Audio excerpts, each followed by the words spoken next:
Habis itu lagi teman-teman semuanya, ini juga ada dari follower saya juga yang menyampaikan, "Selamat malam Bang, saya dikirimkan surat seperti ini. Apakah benar akan dilakukan kunjungan? Terima kasih sebelumnya untuk balasannya." Oke. Surat penugasan debt collector. Hai orang tuamu atas nama ibumu. Beliau ini sudah tahu soal hutang-hutangmu. Proses lanjut jangan siapkan urat malumu di hadapan mereka. Jika tidak ingin ini terjadi, kamu harus tahu apa yang kau lakukan. Jika tidak mau menerima semua berat cobaan, kabur dari hutang, mau melarikan hutang seperti asumsi yang disampaikan oleh debt collector, tapi ini enggak ada itikat baik, dia mau bertanggung jawab dalam hal itu. Ini bagus, oke? Habis itu untuk membayar hutangnya gitu ya, kooperatif dan beritikat baik. Apakah saya akan aman dari DC atau gas, teman-teman semuanya? Gimana kabarnya per hari ini? Ya, sehat semuanya teman-temanku. Hari ini kita ada satu curhatan dari salah satu subscriber juga ya, atau dia follower di Solusi Hutang MB, yang mana di sini dia menyampaikan kepada saya bahwasannya dia gara-gara tertipu online sehingga dia terjebak atau terlilit hutang di Akulaku. Habis itu dia saat ini memang menyatakan, saya tidak mampu bayar Bang, saya tidak sanggup bayar, tapi saya ada itikat baik untuk menyelesaikan ini. Yang menjadi pertanyaannya adalah, apakah DC Akulaku akan datang ke rumah? Cocok nggak teman-teman semuanya? Kita bahas hal ini. Saya yakin juga gitu loh, tadi malam saya live di TikTok, hampir semuanya bertanya tentang DC datang gitu loh. Hari ini saya bahas hal itu teman-teman semuanya. Teman-teman simain, tidak harus juga Anda harus mengalami galbay di Akulaku juga, tidak perlu gitu. Di pinjol manapun Anda boleh simain video ini sampai habis. Jangan Anda skip juga, karena kebiasaan dari teman-teman kan di skip-skip tuh. Jadi Anda nantinya tidak paham teman-teman. Tapi sebelumnya, seperti biasa yang belum mensupport channel ini boleh disupport dulu, boleh didukung dulu. Satu supportan dari Anda menjadikan channel ini makin berkembang dan saya makin semangat memberikan motivasi dan edukasi. Silakan. Oke, terima kasih banyak yang sudah mensupport dan mendukung. Kak, saya terkena penipuan online yang menyebabkan terlilit pinjol Akulaku sejak awal Oktober lalu gitu loh. Ada juga teman-teman yang mengalami hal yang sama, terkena penipuan online juga, berbagai macam versi, entah itu giveaway atau apa gitu loh, bermacam-macam ya. Cuman hati-hati ya buat teman-teman ya. Habis itu di sini dia menyampaikan, dan jatuh tempo Sabtu kemarin. Oke. Saya belum bisa bayar karena belum punya uang, tapi saya akan bertanggung jawab untuk membayar hutangnya. Oke, ini bagus banget ya. Jatuh temponya hari Sabtu kemarin, sekarang hari apa ini ya teman-teman? Hari Selasa, sekarang hari Selasa, berarti kurang lebih sudah 4 hari ya. Dia memang menyatakan, gentleman juga dia ya, dia nggak ada duit tapi dia tetap akan bertanggung jawab loh. Ini kan apresiasi juga ya buat teman-teman semuanya ya. Tidak semuanya orang itu mau kabur dari hutang, mau melarikan hutang seperti asumsi yang disampaikan oleh debt collector, tapi ini enggak ada itikat baik, dia mau bertanggung jawab dalam hal itu. Ini bagus, oke? Habis itu untuk membayar hutangnya gitu ya, kooperatif dan beritikat baik. Apakah saya akan aman dari DC atau tidak ya? Nah, ini dia pertanyaan pemungkasnya teman-teman gitu loh. Dia mau kooperatif, dia mau beritikat baik, tapi bukan dalam waktu-waktu dekat ini. Mungkin dia butuh mencari dananya dulu, mencarikan di mana dia bisa mendapatkan sumber penghasilan dan sebagainya gitu loh. Cuman yang jadi pertanyaan dia adalah, apakah dia akan aman dari DC atau tidak ya gitu loh. Oke. Kalau pertanyaan Anda yang menjadi beban berat itu hanyalah sebatas kunjungan debt collector ke rumah, ini rasa saya teman-teman, sudah saatnya teman-teman semuanya merubah cara berpikir gitu loh. Cara berpikir seperti ini, saya sampaikan, ini tidak bagus, ini tidak baik. Saya paham banget, mungkin banyak problem kenapa Anda bertanya hal seperti itu, apakah aman dari DC atau gimana. Tapi satu hal yang harus teman-teman tahu, gini loh. Mungkin kedatangan DC adalah suatu hal yang menakutkan, tapi sebenarnya teman-teman, DC lapangan atau pihak ketiga yang berkunjung ke rumah Anda, ini orangnya biasanya dia baik gitu loh. Kenapa biasanya dia baik ini loh? Dia yang berhadapan langsung dengan diri Anda. Ini berbeda dengan DC yang berada di kantor, hanya berada di balik smartphone. Ini akan berbeda. Ya, yang datang ke lapangan dengan yang ada di balik smartphone ini akan berbeda. Yang berada di balik smartphone itu sangat ganas. Kenapa dia bisa ganas? Karena dia tidak bertatap muka langsung dengan kita. Ya, makanya dia bisa ngomong sesuka hati, mengancam, mengintimidasi, menekan dan lain sebagainya. Tapi yang datang ke rumah, dia akan berpikir 2 kali melakukan hal tersebut. Kenapa? Karena ini menyangkut keselamatan mereka juga. Otomatis DC lapangan atau pihak ketiga yang dikerahkan pinjol untuk menjemput tagihan atau dipercayai oleh pinjol untuk mewakili perusahaan mereka, ini bukan kaleng-kaleng. Biasanya seperti itu, teman-teman. Lain hal ya, ini lain hal juga. Ada juga yang terjadi misalnya bentrokan, terjadi juga misalnya debt collector melakukan penekanan, debt collector di lapangan melakukan intimidasi. Ini biasanya disebabkan gara-gara si debetur. Kenapa gara-gara si debetur? Seringkali Anda ketika berkomunikasi dengan debt collector menunjukkan suatu kelemahan.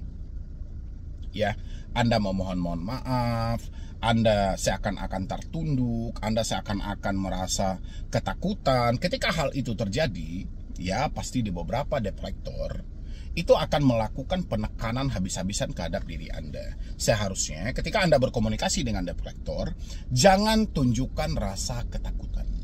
Ya, tetap tenang dulu, nggak ada yang perlu Anda cemaskan. Bahkan sebelum kita berbicara dengan debt collector, alangkah baiknya sesuai dengan aturan OJK, debt collectornya harus menunjukkan identitas yang jelas berupa ID card mereka benar atau tidak dari perusahaan itu. Mereka harus menunjukkan hal itu. Yang kedua, mereka harus menunjukkan surat kuasa. Surat kuasa yang diberikan oleh perusahaan itu yang mana dia mewakili perusahaan untuk menjemput tagihan. Yang ketiga adalah sertifikat profesi di bidang penagihan. 3 hal ini adalah wajib. Ya, itu harus dipenuhi oleh debt collector. Ketika debt collector mampu memenuhi 3 hal ini, itu adalah debt collector yang berkualitas, yang jelas, yang legal, dan yang terverifikasi. Karena untuk mengambil sertifikat profesi di bidang penagihan, ini bukan perkara gampang. Banyak tahap pelatihan, banyak uji cobanya, banyak tesnya sebelum dia mendapatkan sertifikat itu. Ya, ini syarat wajibnya. Jadi ketika kita mau berkomunikasi dengan debt collector di rumah kita, di tempat kerja kita, ini adalah syarat yang harus kita pertanyakan. Kalau mereka mampu menunjukkan, oke, kita akan bahas mengenai hutang-hutang kita. Kalau mereka tidak mampu menunjukkan, jangan pernah sesekali membahas hutang-hutang Anda, karena hutang-hutang ini ranahnya privasi. Kita tidak mungkin berbicara dengan orang yang tidak jelas. Paham? Ya, jadi teman-teman jangan sesekali menunjukkan rasa takut, rasa kekhawatiran, dan habis itu kalau di sini kita sinkronkan, apakah saya akan aman dari DC atau tidak? Saya nggak tahu nih konsep aman ini aman yang seperti apa, apakah dikunjungi atau tidak, atau apa nih yang mau ditanyakan gitu loh. Tapi kalau yang saya tangkap dari pertanyaan ini adalah aman atau tidak, itu mungkin dikunjungi atau tidak ya. Tapi terlepas mau dikunjungi atau tidak, itu sebenarnya nggak terlalu usah dikhawatirkan gitu loh. Ya, nggak perlu juga dicemaskan. Intinya mereka tidak semenakutkan yang kita bayangkan. Yang jelas sebelum Anda berkomunikasi dengan debt collector menyangkut hutang-hutang Anda, alangkah baiknya 3 hal yang saya sampaikan tadi itu wajib Anda pertanyakan. Dan kalau debt collector tidak mampu menunjukkan ketika mereka berada di lapangan, itu Anda nggak usah berkomunikasi dengan dia. Dan habis itu, teman-teman kalau selalu memikirkan DC lapangan ini adalah hal yang menakutkan, itu salah teman-teman. Ya, mereka itu tidak menakutkan. Anda bisa cek lagi semuanya.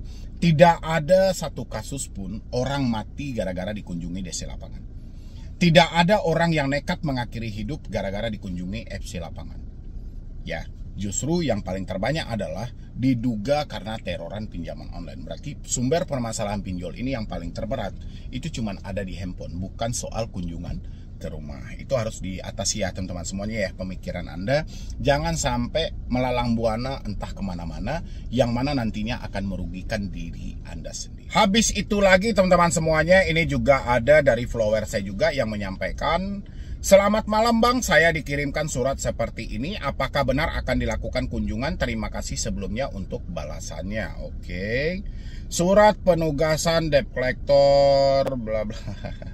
Ini nggak ada. Makanya saya bilangin sama teman-teman semuanya, sumber masalah yang paling besar itu selalu ada di handphonemu. Kamu mendapatkan surat-surat jalan, surat tugas, itu pasti dikirimnya melalui WhatsApp, kalau nggak melalui email. Makanya saya bilangin sumber masalahnya ada di sana. Ayolah, kapan mau berbenah diri gitu loh. Nggak bisa hal-hal seperti ini selalu Anda ikuti dan selalu Anda percaya. Ini apalagi nih Bang, ada satu aplikasi yang kayaknya jarang dibahas tapi barbar juga penagihannya, Kredito Bang. Baru 1 hari telat sudah mengancam. Itu apakah aplikasi legal? Terus ada yang chat jangan sampai mereka menghubungi Kondar, padahal sudah sejak pagi diteror Kondarnya. Kredito ya, Kredito sering juga saya bahas gitu loh. Mereka kan pinjol legal juga. Hai orang tuamu atas nama ibumu, beliau ini sudah tahu soal hutang-hutangmu. Proses lanjut jangan siapkan urat malumu di hadapan mereka. Jika tidak ingin ini terjadi, kamu harus tahu apa yang kau lakukan. Jika tidak mau menerima semua berat cobaan Anda.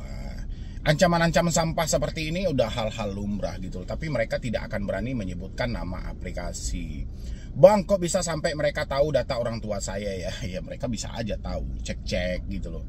Gampang lah hal itu.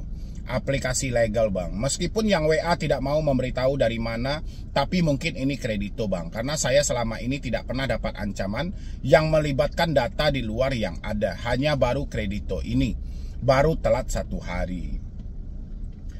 Bang, kenapa saya tahu ini Kredito Bang? Karena nomor yang mereka hubungi itu nomor Kondar yang saya daftarkan Bang. Tapi bulan lalu saat saya telat bayar, saya pernah berkomunikasi dengan orang melalui nomor ini. Tapi anehnya kali ini mereka mengirimkan pesan ke nomor ini bukan sebagai Kondar, tapi langsung menyebutkan nama orang tua saya. Oh iya.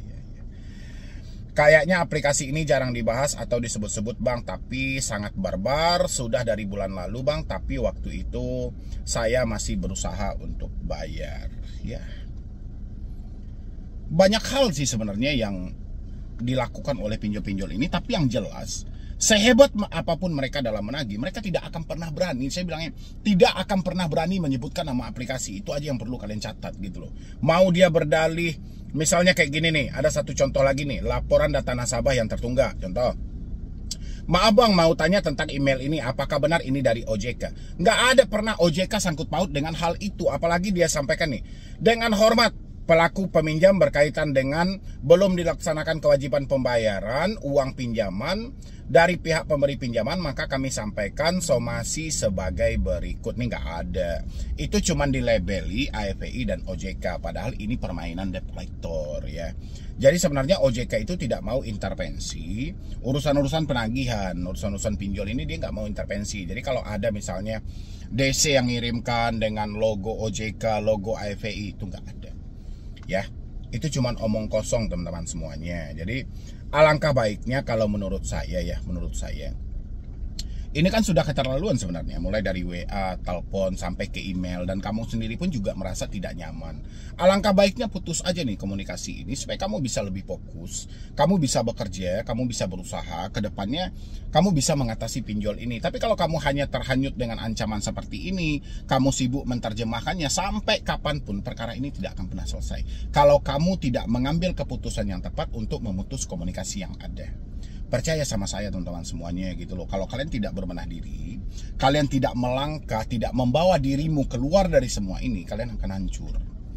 Ya, makanya ambil keputusan yang paling tepat, selamatkan dirimu. Ini apalagi Bang, saya barusan membayar sisa tagihan dan lunas di aplikasi Pinjam Yuk. Setelah pembayaran bahkan banyak mendapatkan WA yang meminta bukti pelunasan, bahkan sampai ke kontak keluarga yang bukan Kondar. Padahal sudah lunas Bang. Ini bagaimana ya cara kerja mereka Bang? Tiba-tiba mendapatkan banyak WA padahal sudah pelunasan. Nah inilah pinjol gitu loh. Inilah pinjol sebenarnya, inilah pinjol yang harus kalian pahami gitu loh. Jadi ketika kamu melakukan pelunasan, itu data kamu itu digilir, dan para oknum mereka itu, oknum yang melakukan penipu itu akan berlomba-lomba mengambil nomormu gitu loh. Karena dia beranggapan ini nasabah yang jujur, nasabah yang baik, dan kamu akan dijadikan ATM berjalan dengan dalih begana begini dan segala macam. Alangkah baiknya kamu jangan sampai tertipu, kamu jangan sampai tertipulah dengan kata-kata yang mereka lontarkan, dan simpan bukti-bukti yang ada. Habis itu laporkan ke pihak OJK gitu loh. Saya baru melunasi Pinjam Yuk, saya baru menyelesaikan satu aplikasi dari Pinjam Yuk, tapi saya mendapatkan chat-chat yang menyampaikan hutang saya belum lunas dan saya dihubungi banyak nomor baru, saya akan diteror dan segala macam. Nanti apa jawaban OJK? Ya, ini yang harus teman-teman hati-hati karena kita serba sulit juga teman-teman kita menyelesaikan, malah dimanfaatkan seperti ini, malah diteror seperti ini, tidak kita selesaikan kita juga diteror gitu loh. Jadi ada dilema seakan-akan maju kena mundur kena gitu loh. Ya, tapi nggak apa-apa juga, kamu sudah bagus itu melunasinya, kamu sudah menyelesaikannya, yaitu sudah bagus. Jadi apapun kata-kata yang mereka lontarkan, persetan aja lagi dengan hal itu. Oke teman-temanku semuanya, nanti yang mau DM saya juga boleh melalui Instagram @medibroni, tapi jangan lupa juga di follow dulu ya teman-teman sebelum Anda bertanya sama saya. Dan kalau Anda pengen berkomunikasi dengan saya via telepon atau via WhatsApp juga boleh, silahkan menjadi membership di channel Solusi Hutang MB. Jadi sekian dulu dari saya, Medibroni. Wassalam.